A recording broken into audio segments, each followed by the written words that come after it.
This is the face of a man who managed to manipulate dozens into murder. Charles Manson did not need any weapons. His body language was powerful enough to persuade others to do whatever he wanted them to. We can all learn from this because body language can be a very powerful tool to communicate with others more effectively to get ahead in life. However, it can also be a very powerful knowledge to protect ourselves from being made use of by others. So we shall take a look at certain key gestures that he does and be aware of people who might use certain similar gestures or maybe exactly the same gestures to try to manipulate, make use of us, or harm us. Let's take a look. Where there's no TV, there's no radio, there's no clocks, there's no electric lights. The girls carry water. They don't wear makeup. They have their babies by themselves. They go in the shack and squat down and have their babies. I live on the ground. I live on the earth. I lived in Hollywood, and I had all that. The Rolls Royce and the Ferrari. So when someone is trying to explain about their status, if they want to show that they are of higher status, usually the hands go higher or just where their head is. So you see, this is what he was trying to explain. I had all that in Hollywood. You see, I had all the grandiosity, everything good in life. So this is what he's trying to come across as, someone who actually have experienced high status. Okay, I had all that. You don't put it downwards but higher. Just some might put above their head, but it's a high palm gesture. They can use it. They can have it open palm. They can have it downwards. They can have a pointing finger. But the key thing is a high arm gesture to show grandiosity, higher status. Let's have a look further. And the pad in Beverly Hills. I had the surfboard and the Beach Boys and the Beaskies and the Neil Diamond and the Rob Scott and the Jimmy Griffin and Elvis Presley's, Mesca Bestleys and all them guys. So he mentions about the Beach Boys, Elvis Presley, all that. When he does this, dismissing all of them, like they do not really mean much to him. Nancy Sinatra's and the Capsa Saffron. Will you do it to me? I hear you do it good, honey, and all that kind of. Will you come up to my house later? So I went through all that, and I seen that was a bigger prison than the one I just got out of, and I really didn't care to go back to. Now he mentions when someone raises an eyebrow, emphasizing a certain point. I've seen all of that. I didn't want to see it again. I've seen all of that. Emphasizing a certain point. Normal human beings, we blink about 15 to 20 times per minute, but his is an icy cold stare. And relating to eye contact, when you want to come across as very aggressive, assertive, you have eyeball to eyeball contact, which is what he's having with his interviewer. You want to come across as assertive but not aggressive. You have your eyeball to the person's nose, and of course you blink occasionally, but his is just an icy cold stare. So it comes across as extremely aggressive and even hypnotic. Perhaps that's one of the reasons why he's very persuasive and he managed to persuade others to do whatever he wanted them to.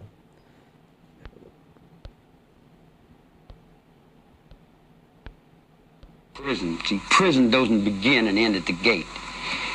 Prison is in the mind. It's locked in one world that's dead and dying, or it's open to a world that's free and alive.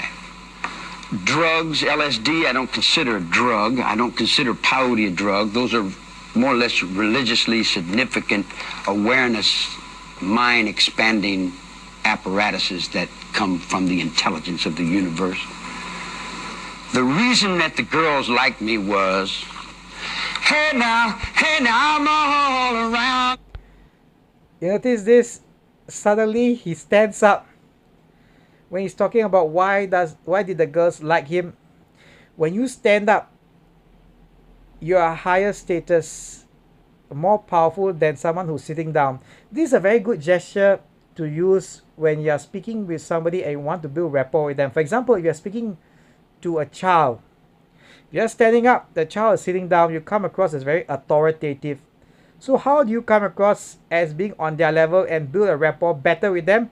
Go down to their level. So you squat down, kneel down. The same thing relating to adults. You want to come across as more powerful, you stand up.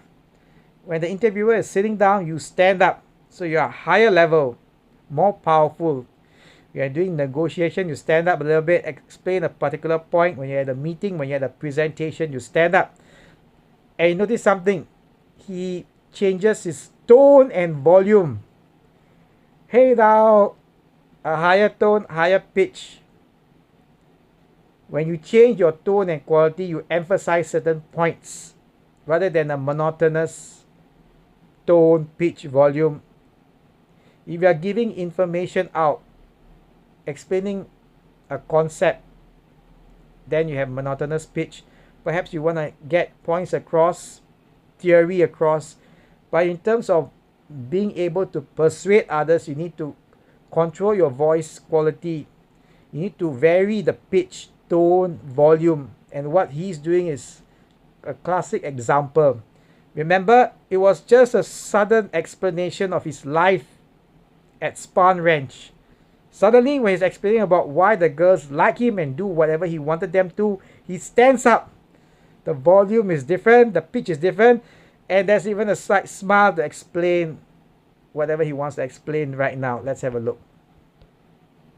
You, round you, hey now, up on your heart I can sing through you. And I play and I sing and they say, hey man, you got soul in that music. And I said, yeah, I play a little bit, you know. I like music. And they said, man, you're really somebody. I said, oh, I am? Well, I just got out of jail. He mentions, oh, you are somebody. So when he does that open palm gesture, he really means that. When somebody has open palm gesture, it's more of an honest recollection, an honest, straightforward communication style.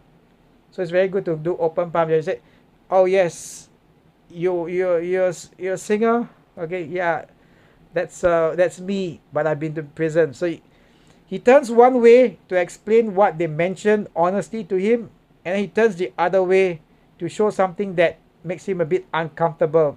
But I've been in prison. Yes, he turns one way to say yes, I sing and do all that. But then at the same time, this is very good to show a contrast, to explain a contrast. For example, you can do one palm and then after you can do another palm. On one hand, it's good.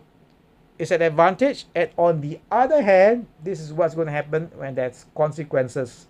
So to show two contrasting things, or to explain two contrasting concepts or ideas. Let's have a look further. I don't know what somebody is. They like my music. They say, man, we want to get you over. I said, get me over for what? They said, we take you down here to Beverly Hills and we want to get you in with, because you're a star. I said, I'm a what? They said, you're a star. So they took me to the Beach Boys, and I went and I got on the surfboard and I rode around and I looked and I said, gee, Huela Chingazos, this is more trouble than what I just got out of. You got nine, look at yourself. You got to wear that, whether you like it or not. You got to do things. You got to get up and go through all kinds of changes, whether you want to or not, doesn't matter. Your whole life is put in your paycheck.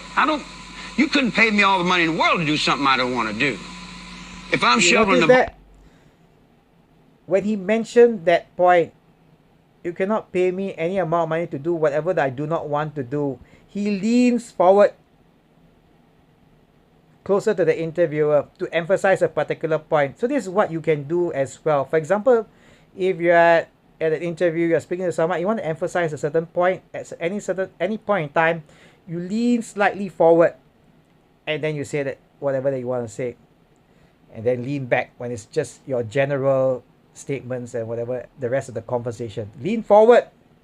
I emphasize something. and lean backwards. And you want me to go just give a rumswamp? I say, no, I'm doing something right here. I just like to emphasize something relating to hand gestures. When you are emphasizing an idea, you have it above your head. It's just like, you know, in those cartoons, you see speech bubbles. Yeah, so you want to emphasize an idea to somebody. Maybe you're pitching an idea to investors. Yeah, this is an idea. We can get ahead and so on. So this is what he did. An idea that he had. I'm helping this blind man. I feel better in doing what I want to do. I did not break the law. Jesus Christ told you that. So you see, when he wants to emphasize a certain point, the volume goes out. I did not break the law. Head tilted to one side to emphasize the point. Cold, icy stare. I'm not very sure. No one knows for sure whether it's eyeball to eyeball, but it looks that way. Cold, icy stare. Head tilted to one side. Raised voice. 3 gestures in one to show power, intimidation, aggression. Yep. 2,000 years ago. You don't understand me. That's your trouble. Not my fault because you don't understand me. I don't understand you either. But I don't spend my whole life trying to put the blame over on you because my cigarette didn't light or because something didn't work right. What do you want to call me a murderer for? I've never killed anyone. I don't need to kill anyone. I think it. I have it here. I don't need to live in this. Another way to build rapport with others is to mirror their gestures. For example, when you see someone maybe holding a pencil, or when someone does an open palm gesture or any hand gesture, 2 seconds later you do something similar. If they cross their legs, you cross your legs. This is a very subconscious way to build rapport with others. They might not realize it, but they will leave the interview and the conversation thinking, this guy has something in common with me. Even though they might have nothing in common. It's a subconscious way to build rapport with others. It's a trick. And you can use it to your advantage to build rapport with others well. And if you have seen the full interview, we can't really see the gestures of the interviewer from this angle, but he does use the upper body movement to mirror the interviewer. When the interviewer moves forward, he does it as well. But let's have a look at the rest of the conversation. Physical realm. I walk around in the physical realm and I put on the faces and I talk and I play and hang. Yeah, it's this big act, man. In the spiritual world is where I live. I exist in places you never even dreamed of. Remember, he mentioned spiritual world. See, when you have ideas, you have something out of the ordinary or something grand, have it above your head or above your head. Ideas. That's a very good gesture to do, right?